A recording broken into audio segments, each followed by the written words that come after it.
That's right. Friday, TGIF, GMFB, Rashad, Jamie, Seth, and Kyle. Kyle, normally you're in New York. You got the New York Post in front of you. We see the back page. We should have the LA Times here and just talk about the Rams and how they're preparing to go to Chicago this week. We should, because I think that's going to be the best game of the weekend. And it's tough to pick best game. Closest game, most dramatic game. Yeah, what does that mean? I just think, like, the presentation of that game in the cold at Soldier Field with the stakes and the atmosphere. You know, Seth, like, in Chicago right now, it's a little different than it might be in San Francisco or LA. Like, there's so much been there. There's a lot of been there. Even Seattle, they've been there a lot in this age. You know what I'm saying? Like, Chicago has not really been there, and that makes it fun for fans. It's going to be a great atmosphere. You know, I tend to disagree a little bit. Yeah. Josh Allen, the story behind the Josh Allen experience right now, I think is the best it's ever been. Coming off an MVP season, you know, challenging year, but the Bills are in it, and he had to shake this. Obviously, they rushed the passer extremely well. You know, interior, they're, again, some big, stout guys that can really push the pocket, and they could stop the run in the back end, too. A guy like Pat Surtain, who was Defensive Player of the Year last year. That's a good team over there, and anytime you're facing a really good defense, and you got to go out there and execute and do your part. You know, he's been great. You know, he puts the team on his back for sure in critical moments. He finds a way to come through in the clutch. One thing that we got to eliminate is, you know, his second chance opportunities. You know, he thrives off that, finding opportunities even if the play is not there. So, you know, he's a great player, so we got a game plan and, you know, eliminate the explosives from him. All right, Bills Broncos, it's happening again. It was around this time last year these two teams faced off in the wild card round. Broncos went to Buffalo, and they were handed a loss early in the postseason. That was our first experience with Sean Payton, with Bo Nix. Defense, Seth, has gotten better. Bo Nix can hang. How do you unpack Bills Broncos in divisional? God, guys, why don't I trust the Broncos? Oh. Come on. I'm trying to work through this, and I don't know why I don't trust them. They're like the sneakiest one seed. They've been great all year, winning games, but they haven't been talked about as like this world beater. So they got the coach. They got the home field. Yes. They have the defense. Yes. So is it the quarterback? Do you not trust Bo Nix? I guess not. You don't know it's Bo fair. Nix. Yeah, I don't know what I'm going to get out of Bo Nix. Maybe that is the answer. Maybe that's why I don't really trust him. I trust the guy on the other side of the field. I trust Josh Allen, especially after last week. I came on this show, and I said Josh Allen was going to lose. And he proved me wrong. I thought Jacksonville was good. Jacksonville, they were a game, but they were not. They didn't have Josh Allen. They had Trevor Lawrence, and they couldn't get the job done when they needed to. So I trust Josh Allen, all things considered. But yeah, I guess maybe it is Bo Nix, guys. Maybe that's the wild card for me. I go, you look at him, and you look at some of the plays on this highlight reel that he can make with his arm, with his legs. He's uber talented, and he's well coached, and they have a great defense, and they are at home. I don't. If it comes down to it, do I trust Bo Nix to go down and win me a football game? I don't know that I do. Maybe the answer is no. Maybe it's not yet. Maybe it's not yet. And, you know, we talked about the matchup these guys had in the playoff last season. Yeah, they were fun. And they got whooped. I could tell you a part of the reason why you don't trust them. Please. And that's because they haven't had a significant game since Santa Claus was stealing cookies. Listen, it's been December 21st was the last significant game that the Broncos played at home, Mile High, against the Jacksonville Jaguars. And guess what happened in that game? What happened? They got whooped. They played against the Chiefs, against their third backup quarterback. All right, they beat them. Okay, cool. Offense didn't play well. Then they turned around and played against the Chargers. They beat them 19-3. But guess what? Their offense scored 0 touchdowns. They don't have any momentum. And then when you talk about now that they have 12 days, 13 days to prepare, right? Sounds good, but it's also 12 to 13 days for distractions. What do I mean by that? Going on the screen. Yeah, because listen, their defensive coordinator, Vance Joseph, guess what he's been doing? Interviewing for head coaching jobs. Their quarterback coach, Davis Webb, guess what he's been doing? Interviewing for coaching jobs. Special team coach Rizzy, interviewing for coaching jobs. Special teams coach? Yes, interviewing for coaching jobs. I mean, they're secondary. Great guy. All of them are coaching, are looking for coaching jobs. So it's a little bit of distraction there. You're not comfortable with Mile High, and they bring in Josh Allen, reigning MVP for a reason. I think they get it together. Sean McDermott's going to have a job to do, but however, I think they can get this done. You know what? At our house, Santa Claus is welcome to the cookies. There's no stealing. We leave them out for him explicitly. We're disappointed if he doesn't take them. Say all you want, big man. There's a lot of ways to go with this. There's a media thing that popped up that is such an eye roller. Josh Allen has a very public relationship. His wife is a movie star, Haley Steinfeld. So you saw the picture this week, and Broncos fans were like, ah, I think we have it. It's Haley Steinfeld in a Broncos jacket. There. You know it's an old picture because she's dabbing. And so everyone's like, oh, look, this is the queen of Bills Mafia, ha, ha, ha, ha.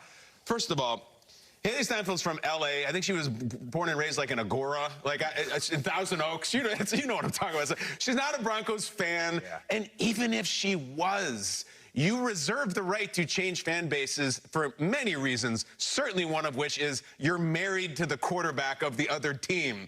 If you out there are like a diehard Raiders fan, if you married Justin Herbert, don't you think you'd be a Chargers fan? It's okay. It's all right to do that. And by the way, Josh totally flexed on it, too, because if you saw Tracy Wolfson, she got to do the pre-interview with CBS. She's like, Josh, you see this picture going around?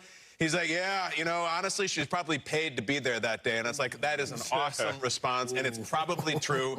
The Broncos probably brought her out and paid her and all that. So, like, don't you love that response? That's some WWE stuff, right? Yeah, he gets it. He gets it. That's like something that Paul Heyman would say, I feel like. As a husband that has a wife who's a convert to the team, yeah, 100%. Does she take crap for that, Becky? No, she's Irish. She doesn't take any crap. She Great crap point. off of nobody. Come Great on point. now. Tracy added the second line to that, though. I thought the double dunk essentially on it was like, not only was she probably paid to be there, he's like, I'm not going to bring it up at home, which is smart, but also a flex on like Josh Allen gets to go home to Haley Steinfeld. You know what I mean? Nice. I know. Good for him. Works Wonderful for him. couple. Wonderful. And now I'm told there's a picture going around, I'm not joking, of Haley Steinfeld wearing a Seahawks jersey. I couldn't care less what she's wearing. You see her wearing that cowboy hat and True Grit? A prodigy. Incredible performer. Fine, wear that whatever jersey you want.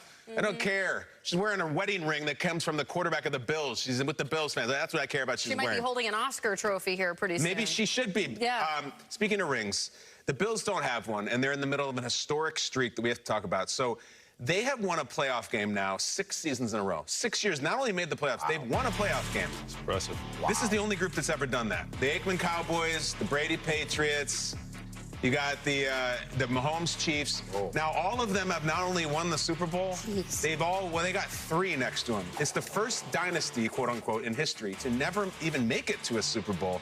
So let's just digest some of this stuff. Let's get it out, maybe. Here's the videos, guys. We've seen these team rip their hearts out, or in that case, it's him making what we would now consider like a Caleb throw, and the guy drops it. So it's a historic thing they're doing here, and it's almost really never his fault. Yeah. It's hard, right? Historic sadness. Sadness, Oh, my God. And if they were to do it again this year, then it's over again, and they lose in Denver. And not in the title game, not the Super Bowl, the divisional. They've been in divisional many times. It's their run, though. You know, no Burrow, no Mahomes, no Lamar. This is his chance to make the table run. You know, watching him, we play a lot of Josh Allen sound on the show. He's always a very engaging, clip. He's very dedicated to his media availability. His affect seems one of, I've been there, done that, in a respectful way. Kyle, what has to be different? What has to be different this weekend? Well, the Bills defense has to make some stops, and these like weird ragtag group of Bills receivers need to make some plays. I talked about this. So like they lose Gabe Davis. Sucks, he's out. But like Gabe Davis, the guy that they let go and that the league just spit back. He was on the team. They lost Tyrell Shavers, and it. You would have thought Montana lost Rice, okay? Tyrell Shavers is a nice player. He's a practice squad guy. This is who the reigning MVP is counting on. He's going saddest franchise in the NFL. I mean, they go to 4 Super Bowls in the 90s and lose them all, and now you just gave me that, and it's just Josh Allen looking so sad, hugging the quarterbacks who beat him and knock him out of the playoffs. People like to say, oh, it's Cleveland, but like, is it better to have loved than lost? Because they're right there. They're close so many times. That's what I'm saying. That heartbreak is different. You got to win this game. Seth, do you turn the frown upside down for the Bills this weekend? Who are you picking in this game? First game of the weekend. Last weekend, I bet against Josh Allen in Jacksonville. I said. And how do you think the Bills social media team felt about that? They did not like it. They They might have tossed something my way, and I'll say I deserved it. I deserved it. I counted them out. I said they weren't going to be able to hang with Jacksonville in Jacksonville, and I'll admit my mistake. Was it one of those rapid-fire edits where you talk and it goes like, and it's you talking, and everybody else talking? It was not. Yeah, it was all of us, because all of us who were betting against the Bills, we all got zapped a little. All right, so let's get clean on Seth's single here, so that the Bills social media team can have it nice and clean. Have it Seth, clean. take it away. Okay, all right. Okay, so my pick for this weekend is the Buffalo Bills to beat the Denver Broncos in Denver. I believe in Josh Allen this time, guys. Very good. I've got your back. Very good. All right. You're going to zag and hit him again. No, I'm not taking another chance. Oh, my God. Go ahead, Sean. Well, shoot, in this playoff run, they say defense wins championships, offense sells tickets. Offense wins championships, too. And there's only 2 offensive teams that are in the playoffs right now. And that is the Rams and the Bills, led by their offense. So give me the Bills. Wow. Winning this game, I think it's an offense of year. You guys are going to make me zag, aren't you? Go ahead. Yeah, let's go MVP. MVP. They have the best player. It's not only that they have the best player, he's becoming one of the best playoff quarterbacks of this era. Josh Allen doesn't throw interceptions in the postseason. He throws lots of touchdowns. He plays so well. If they lose this game, it is not going to be because of 17. I've said this a million times. He's Jordan, he's got Pippen, and that's James Cook, and then he's got a bunch of other guys. And for them to win this Super Bowl this year, he has to get 60 every single week. He got 60 in Jacksonville. I think he's getting 60 in Denver. I have Buffalo. Buffalo goes to Denver and wins. They have the best player, and they get the win. I love the Bills. I love chicken wings. I love Wegmans. One of my favorite GMs in the league, Josh Allen, ever the professional, very kind person. While I like all of those things, what I like less is having a clean sweep at a table and then we look like Screw fools. it. I also have to remain in my dedication that I made on September 1st, which I had the Broncos in the Super Bowl. Great. So I'm going to pick Denver in this game. I'm going to pick Denver. And that is it. We go 3 Bears picks and a Rams pick, 3 Bills picks and a Broncos pick, and we move on GMFB. This is the first game of the weekend being played in Denver. The Broncos have been waiting to get back out on the field. We'll see what kind of magic they make of their defense and see how kind of work they can put Josh Allen through. Moving on, Tom, the divisional round is here. Injury